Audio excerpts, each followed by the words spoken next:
So in Luke chapter 3, 18 to 22, we have this remarkable moment where God the Father speaks about God the Son. What he says is, "You are my Son, whom I love. With you I am well pleased." One of the most remarkable things about God is that he chooses to speak his truth in ways that we're used to hearing. And here he's speaking to a Jewish culture, and so he speaks to them in the way a chief rabbi would teach a sermon, if you like, at the temple time. He strings together 3 Old Testament quotes, which summarize, if you like, everything he wants to tell us about who Jesus is. In fact, the best rabbis used to do that, and they'd quote one from the law, one from the wisdom, and one from the prophets, the 3 sections of the Old Testament, to show that the whole Old Testament, the whole counsel of God, agreed about this one fact. So God speaks in a way they're used to hearing truth spoken to them through. As a chief rabbi strings together these quotes. The first is, "You are my son." That's taken from Psalm chapter 2, 7 to 9. It's all about how Jesus is going to be God's universal king, his sovereign ruler. Psalm 2 says this, "He said to me, 'You are my son.'" There's the quote.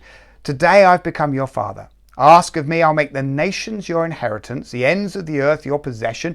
You'll rule them with an iron rod. You'll even dash them to pieces like pottery."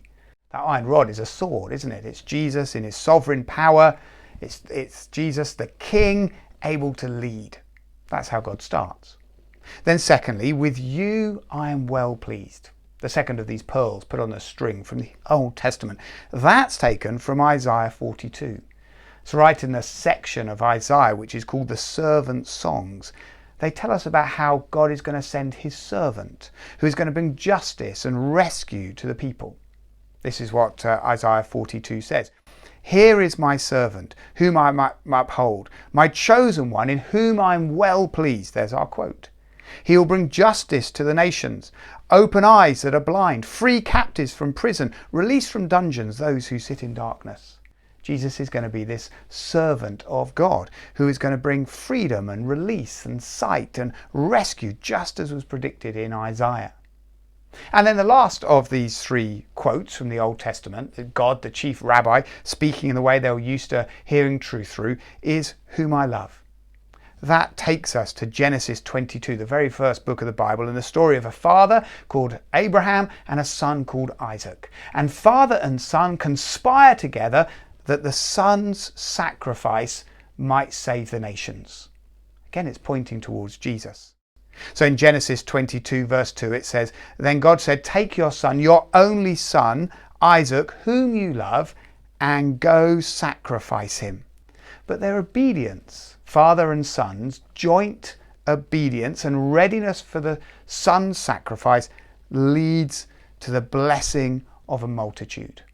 In that story, God intervenes and he provides a lamb which actually is sacrificed, and Isaac the son isn't. But this is what God says towards the end of that chapter. He says, "Now that I know that you fear God, because you've not withheld your son, your only son, because you have done this and not withheld your son, your only son, I will surely bless you and make your descendants as numerous as the stars in the sky and the sand on the seashore. Your descendants will take possession of the cities of their enemies, and through your offspring all nations on earth will be blessed, because you obeyed me."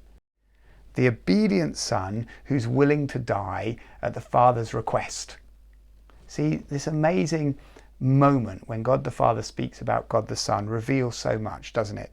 As God speaks like a chief rabbi, "You are my son," that's Psalm 2, "You're going to be my great king and rule. Whom I love," that takes us to Genesis 22, the obedient son willing to be sacrificed. "With you I am well pleased," takes us into those Isaiah songs of that servant who's going to bring freedom and sight. This is who Jesus is. Right at the beginning of his ministry, God the Father tells us he's the sovereign who's going to rule. He's the servant who will suffer but bring freedom through that. And he's the son whose sacrifice saves us. This Jesus is worth our trust.